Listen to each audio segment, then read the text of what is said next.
cordial saludo a quienes nos escuchan. A continuación vamos a exponer de manera breve las características y las técnicas de la voz actuada. Para empezar es importante entender qué es, en primera instancia, eso a que llamamos voz. La voz es un sonido generado por el aparato fonador, en este caso por el aparato fonador humano.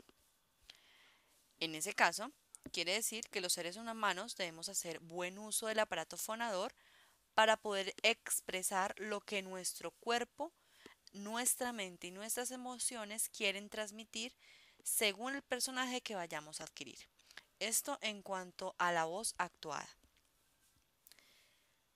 Pero para hacerlo, es importante antes conocer las características y las técnicas que debemos usar para lograrlo. Primero, miremos cuáles son estas características. Bien, dentro de las características de la voz, encontramos tres elementos principales determinantes para otros detalles importantes. Estos elementos son el tono, el ritmo y la intensidad. ¿Qué es el tono? Bueno, el tono es ese timbre de la voz con el que cada uno de nosotros nace.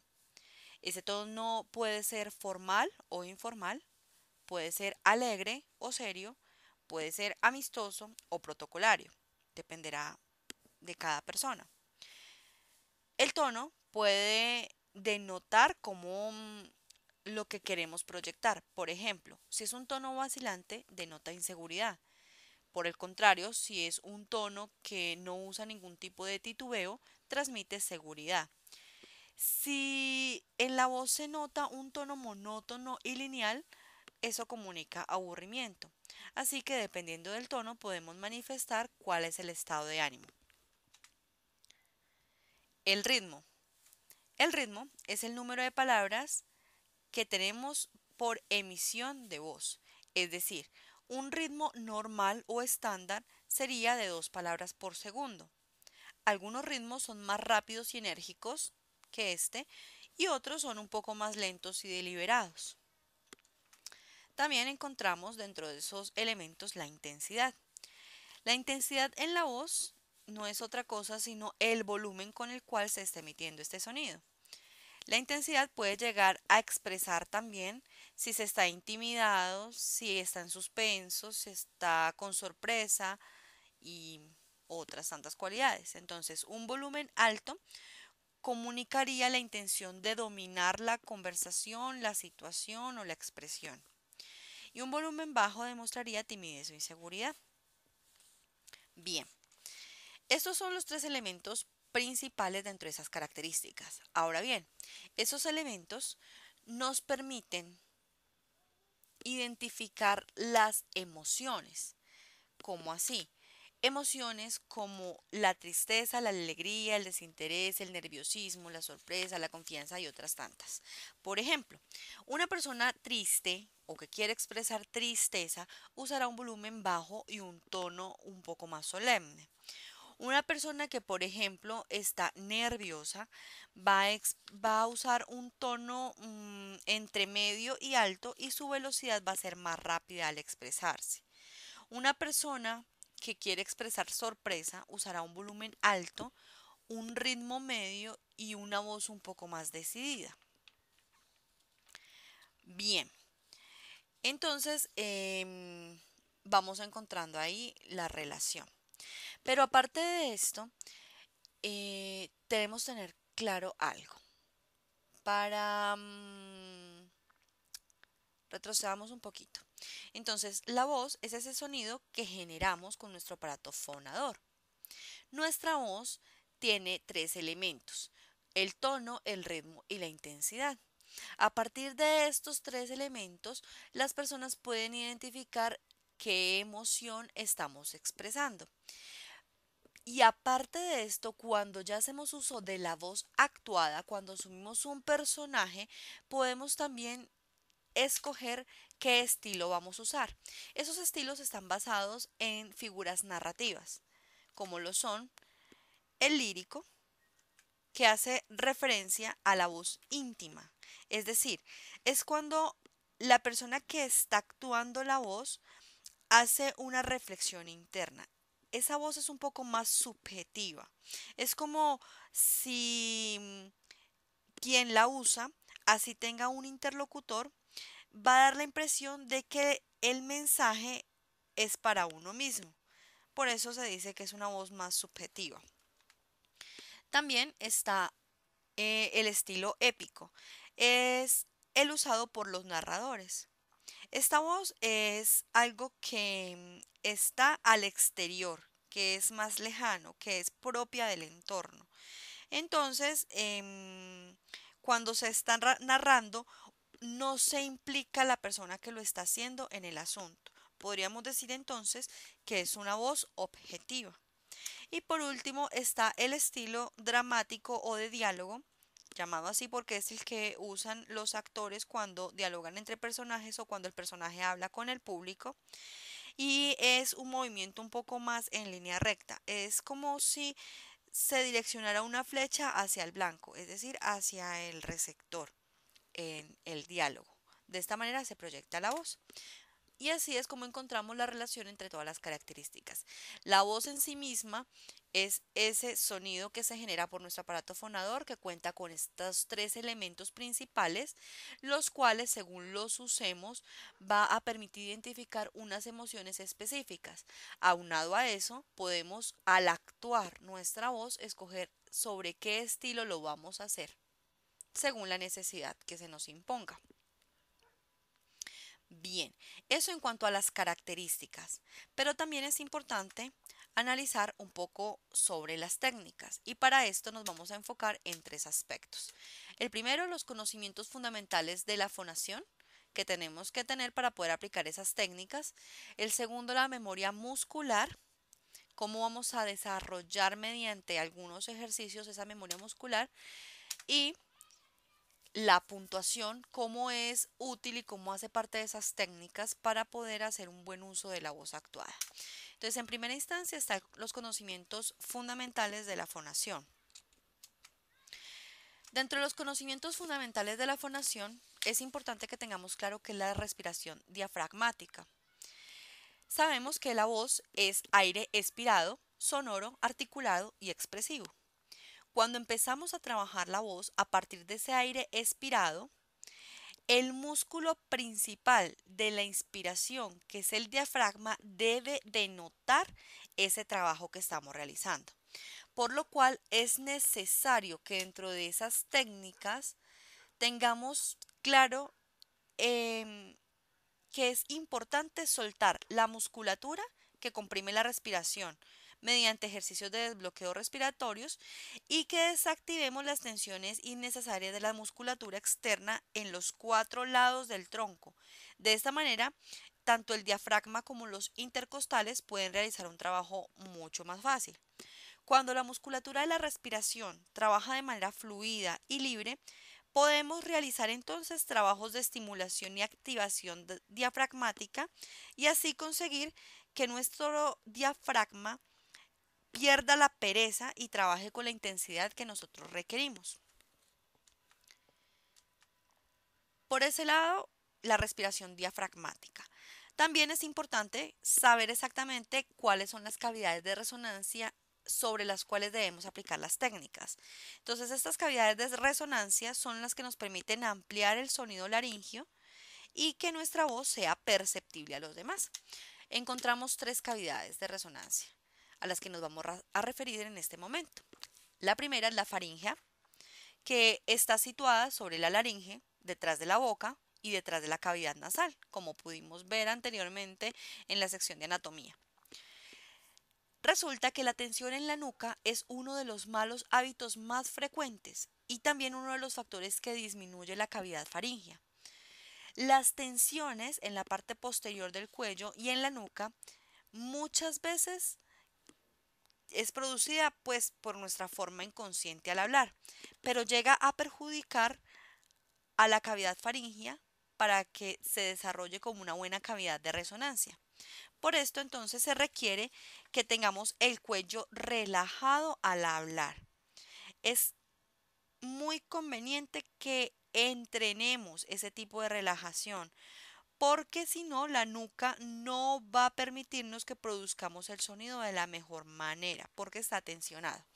Para esto, una buena técnica que se nos aconseja son los bostezos. Esto nos ayuda a distensionar toda la zona de la nuca, el cuello en la zona posterior y permite que la cavidad faríngea se amplíe para poder ser usada como una cavidad de resonancia buena. Está también la cavidad nasal y es este espacio que está situado en nuestra nariz hacia el interior por encima del paladar. Muy importante que esa cavidad siempre esté despejada a ambos lados y para eso es importante que acostumbremos a tener una buena respiración nasal de manera cotidiana en nuestra vida para que sea una práctica que nos permita tener desbloqueo al momento de usar nuestra cavidad nasal como resonadores. Y por último está nuestra cavidad bucal, que podríamos decir que es la principal, ya que al ser un poco más amplia es la que permite el buen funcionamiento resonador. En esta cavidad bucal vamos a darle atención a dos aspectos, como son la tonificación del paladar blando, porque pues sabemos que un paladar demasiado hipotónico va a disminuir las posibilidades de la boca como cavidad de resonancia. Entonces pues vamos a encargarnos de hacer ciertos ejercicios que nos permitan tonificarlo y flexibilizarlo. Y por otro lado, es importante la relajación mandibular, específicamente la inferior, porque una mandíbula que está demasiado cerrada o demasiado tensa va a imposibilitar que la boca sea una buena cavidad de resonancia. Para eso también hay unos masajes y unos ejercicios que nos ayudan no solamente a la distensión muscular, sino también a la buena dicción que vamos a ver posteriormente. Bien, dentro de esos conocimientos fundamentales de fonación es importante también saber de qué depende la buena articulación y qué técnicas usar sobre esto. Entonces, en la articulación intervienen varias partes de nuestra boca, como la lengua, el maxilar inferior, el paladar blando, el paladar duro, los labios, los dientes, etcétera. Pero el órgano que más trabaja en la articulación es este, la lengua. Por lo que sería imprescindible que desbloqueáramos cualquier tipo de, de aspecto que esté ejerciendo algún freno en los movimientos linguales de la articulación. Para esto es importante que ejercitemos la agilidad de la pronunciación de manera repetitiva y con unas combinaciones específicas para que nuestra lengua pueda hacerlo de manera más ágil. Entonces, por ejemplo, podemos usar algunos fonemas,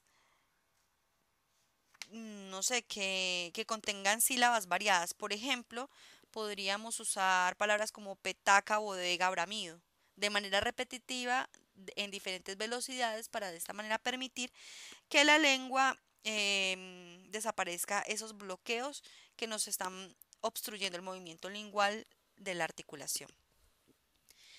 Y también podemos tener en cuenta en esta parte los labios, porque los labios deben estar flexibles y también deben ser ágiles para poder tener una buena articulación. Para esto entonces podríamos usar diversas combinaciones consonánticas y vocálicas con el objetivo de ejercitarlos. Preferiblemente se nos sugiere usar consonantes bilabiales como la M, la B y la P. Y en las vocales se combina la U y la O, que requieren que tengamos los labios más redondeados, y la I y la E, que nos obliga a que nuestros labios adopten una forma de sonrisa. Entonces podríamos hacer ejercicios como UEI, UEI, OE, varias veces, repetidas ocasiones, en varias velocidades, para también permitir que nuestros labios adquieran esa flexibilidad que necesitamos. Bien, vamos a hacer también referencia a la postura. Como hemos hablado en ocasiones anteriores, la postura es fundamental para una buena respiración y para la emisión de la voz correctamente. Cuando hay un desequilibrio en nuestra postura, cuando no tenemos una buena alineación corporal, esto va a hacer que nuestra musculatura respiratoria no pueda trabajar con libertad. Así que una buena postura corporal va a ayudar a la respiración y va a permitir pues que nuestra voz sea más clara, sea articulada y cumpla su objetivo. Para esto es importante trabajar en esta figura. La columna y la cabeza con una buena suspensión hacia arriba y los pies bien apoyados en el suelo, independientemente de si se esté de pie o se esté sentado. Bien, eso con respecto a la postura. Dirijamos nuestra atención ahora a la relajación activa. ¿Qué es la relajación activa? Bueno, el actor debe usar solamente la energía y la musculatura necesaria para la interpretación requerida. Si usa más de la energía necesaria, la musculatura va a estar hipertónica y se va a producir interferencia en la voz y en la respiración. Y por el contrario, si usa menos energía, tendría hipotonía muscular. Entonces, la relajación está relacionada con un objetivo. No es que me voy a relajar porque no quiero hacer nada, no. Tengo que tener definido cuál va a ser mi objetivo. Va a ser hablar, va a ser gritar, va a ser transmitir una emoción. Debo vincular mi relajación a una acción directa. Y entonces, en esa medida, cuando yo practico la relajación activa, voy a lograr potencializar mi energía, disminuir mi cansancio y obtener unos mejores resultados al proyectar la voz. Súper importante tener en cuenta eso. Otro aspecto que vamos a tener en cuenta dentro de esas técnicas es conocer qué es esa memoria muscular. Bien, la memoria muscular no es más sino lo que logran los músculos a partir de la repetición y de la educación de los mismos. Es como si memorizaran o grabaran o retuvieran la forma correcta en que las cavidades de resonancia que mencionamos anteriormente deben funcionar y la manera como la lengua realiza el movimiento rápido y libre que exige el habla. De esta manera va a mejorar la articulación y va a llegar a hacerlo con el tiempo de una manera automática. Para esta memoria muscular también se proponen unos ejercicios específicos, pero también vamos a verlos posteriormente un poquito más en la práctica. Esto hace parte de una buena técnica para el uso correcto de la voz actuada, una memoria muscular. Y por último, bueno, como les mencionaba, articulación correcta y automática en las actuaciones. Ese va a ser el resultado de una buena memoria muscular. Y por último, vamos a analizar la puntuación. Resulta que cada signo de puntuación implica unos cambios tonales que puede ser útil que conozcamos. Según el signo de puntuación y el sentido de lo que se dice, se va a tener ciertas inflexiones distintas al final de las unidades melódicas. ¿Qué son las unidades melódicas? Bueno, para entenderlo un poquito más, aquí está el gráfico y nos muestra más o menos cuáles son los agudos, los graves y pues cuál es como el tono normal según la métrica de los tonos. Entonces, bien, nos muestran entonces que las anticadencias y semianticadencias siempre van a suponer un ascenso de la tonalidad. La suspensión, pues no hay mayor variabilidad del tono. Y las cadencias y las semicadencias van a suponer siempre pues que la tonalidad o la unidad melódica va a descender hasta el final. Entonces, por ejemplo, cuando según el estado de ánimo que nosotros tengamos, vamos a también hacerlo mediante esas expresiones, esas inflexiones melódicas. Entonces, generalmente una persona que está alegre va a usar un tono de voz un poco más agudo. Esto nos ayuda también a situar qué tipo de tono se está usando. El conocimiento de estas inflexiones tonales nos es práctico porque vamos a ser más conscientes en el momento de la puntuación de este aspecto. Bien, entonces,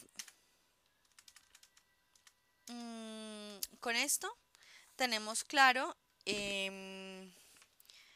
cuáles son las características y las técnicas de la voz, más enfocado a la voz actuada. Y ahora vamos a mirar un poco más en la práctica cuáles son esos ejercicios que podemos usar para tener una mejor dicción y a la vez pues obviamente una mejor articulación, un mejor manejo de la respiración y todo lo demás que se involucra en ese proceso para poder proyectar de la mejor manera la voz, en este caso la voz actuada. Vamos a ver los ejercicios.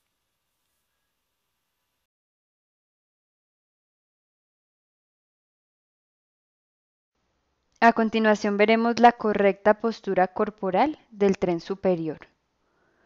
Nuestros hombros deben dar un giro de delante hacia atrás, como se muestra en el video.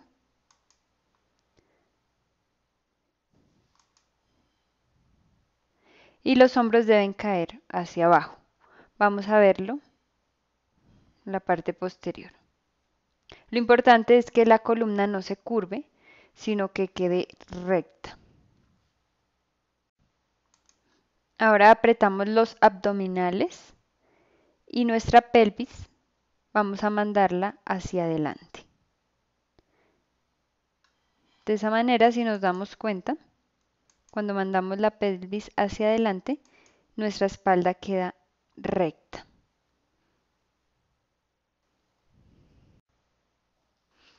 Nuestro tren inferior debe ser de la siguiente manera. Las piernas en una abertura a la anchura de nuestros hombros. Debe tener la abertura de la misma medida que tienen nuestros hombros. Estar bien alineado, como podemos ver en el video. Luego, nuestras rodillas deben caer un poco, dejarlas descansar, no exageradamente, sino sencillamente un poco. Entonces, la postura correcta, como vemos en este momento, es así. Nuestro tren inferior, descansando nuestras rodillas, la abertura a la anchura de nuestros hombros y como vimos anteriormente, esta línea debe ser recta, no debe haber una curvatura exagerada, sino recta como vemos en la imagen. Esta es la postura correcta para el trabajo. No debemos tener esa posición diariamente para todas las actividades. Es únicamente para trabajar. Ahora veremos en qué consiste la respiración diafragmática o la respiración en la que llenamos nuestro estómago. Esa es la respiración diafragmática. Es una respiración útil para todas las personas que trabajan con la voz o incluso para personas tímidas. Es un buen ejercicio para vencer la timidez. Entonces, como vemos, la postura debe ser derecha, la clavícula debe estar horizontal a los hombros. Presionamos con los dedos debajo de las costillas para permitir que el aire, tensionamos un poquito para que el aire salga más fluido y vamos a hacer el siguiente ejercicio.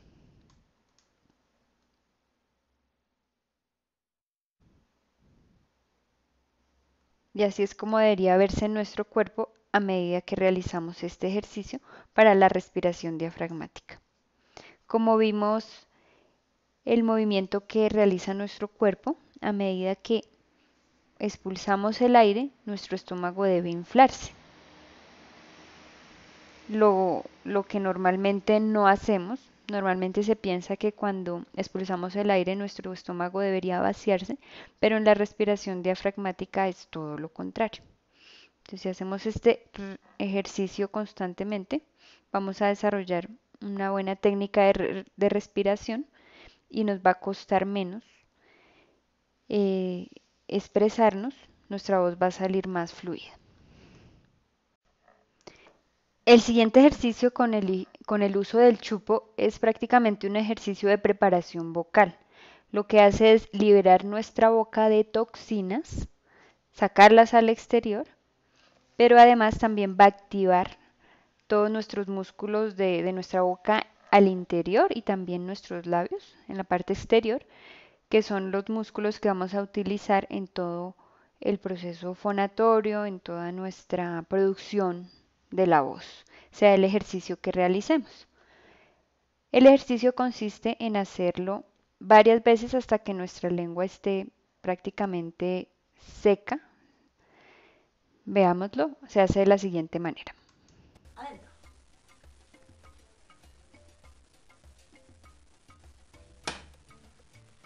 Ahí está. Perfecto. Realizamos este ejercicio 2, 3 veces hasta que, como mencionaba, esté nuestra lengua seca. Eso quiere decir que ya hemos liberado las toxinas. El siguiente ejercicio va a ser muy útil para ampliar nuestra capacidad pulmonar.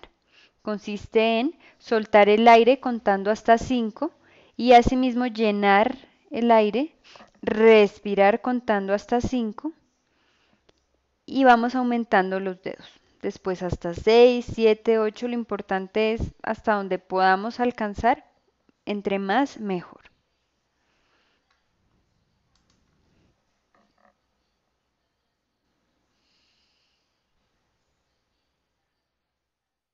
Y soltamos. 1, 2, 3, 4, 5. Ahora nuevamente hasta 6. Respiramos, exhalamos hasta 6. Ahora lo hacemos hasta el número 7 y así vamos aumentando. Hacer este ejercicio nos va a permitir controlar el aire conscientemente. A continuación veremos un ejercicio para calentar nuestras cuerdas vocales.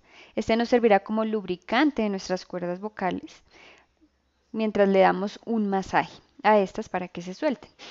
Tener en cuenta que la tonalidad va a ser tipo susurro, sin olvidar también nuestra postura corporal. Inicialmente lo haremos pronunciando las letras P y R seguidamente y luego entrecortado o viceversa.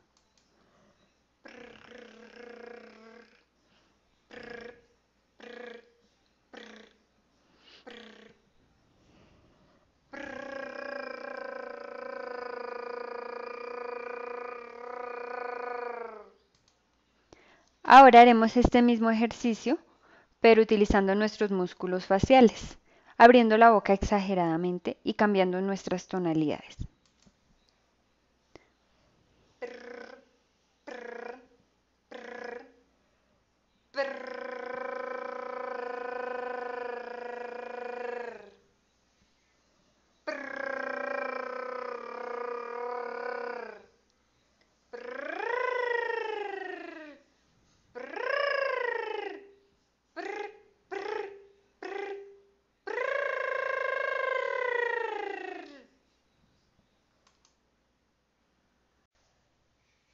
A continuación veremos un ejercicio de vocalización exagerada y vocalización sin separar nuestros labios, lo cual nos va a permitir regular el porcentaje de tonalidad cuando nos expresamos al público. Este ejercicio es importante realizarlo porque la manera como nos expresamos al público puede captar su atención o por el contrario desviarla. Vamos a iniciar haciendo una lectura normal y después hacemos esta misma lectura exagerando la vocalización. De alumnos con sordera del nivel básico al superior de enseñanza constituye uno de los retos. Ahora haremos este mismo ejercicio, pero sin separar nuestros labios.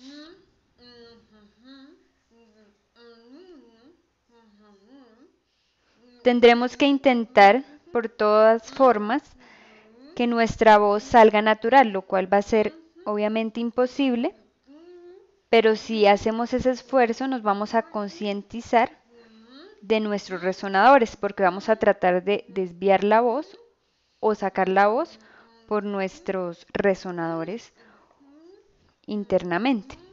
Vamos a ser más conscientes de cómo estamos constituidos internamente. Y luego haremos esta misma lectura, pero natural, y veremos la diferencia. La educación de alumnos con sordera, del nivel básico al superior de enseñanza, constituye uno de los retos que más han marcado los caminos para... Veremos cómo nuestra producción de voz en este momento va a ser más fluida, más natural y sin tanto esfuerzo. Con los ejercicios anteriores cabe mencionar que se debe evitar la tensión del cuello, porque se tiende a tensionar, pero no se debe hacer porque esto puede causar lesiones en nuestras cuerdas vocales. El siguiente ejercicio consiste en colocar un lápiz horizontalmente entre nuestros dientes lo más lejos posible. Este ejercicio nos va a ayudar para la dicción. Lo importante es que el lápiz, mientras estamos haciendo la lectura, no lo toquemos con la lengua o con los labios. Tenemos que pronunciar exageradamente las palabras y esto nos va a permitir lograr un nivel correcto de dicción al hablar con el público.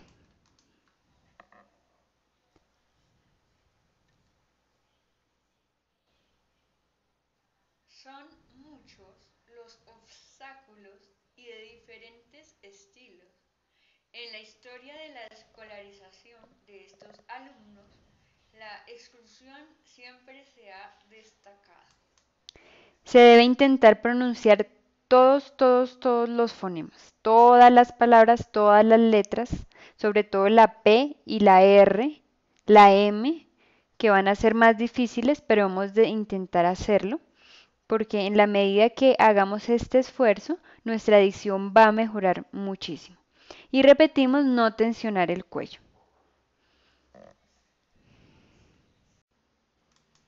Más famosas y brillantemente escritas del... Este ejercicio que acabamos de ver es con un corcho. Se trata de que el corcho nos mantenga nuestra boca lo más abierta posible. Antes de realizarlo debemos liberar tensión, ubicar nuestra buena posición. La mordida debe ser solo en la punta de nuestros dientes, lo más cerca a la punta que podamos, nuestra boca bien abierta, y realizar este mismo ejercicio, lectura normal, luego con el corcho y luego hacerlo nuevamente. Veremos la gran diferencia que se logra en nuestra pronunciación y en nuestra tonalidad. Esto lo que va a lograr es desarrollar o fortalecer nuestros músculos de los músculos de nuestra boca para poder mejorar nuestra dicción. La calidad de nuestra voz va a ser mejor en la medida que no perdamos aire cuando estamos hablando. Esto quiere decir aprovechar todo el aire que tenemos exclusivamente para nuestra voz. Para saber si estamos haciendo bien este ejercicio, mojamos nuestra palma de la mano y empezamos a hablar frente a ella. Si sentimos un frío, si sentimos que sopla aire en nuestra mano, entonces tenemos que volver a hacer el ejercicio hasta que ya no sintamos que sale aire. Entonces estaremos aprovechándolo completamente para nuestra voz o para hablar.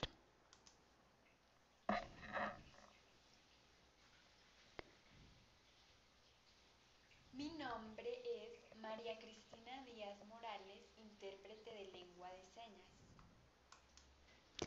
Si lo hacemos seguidamente, repetidamente, hasta no sentir nada de aire, vamos a darnos cuenta que nos obligamos a hacer uso de nuestro diafragma y vamos a ser más conscientes hasta que automáticamente nuestro cuerpo ya lo realice sin tener que pensarlo tanto.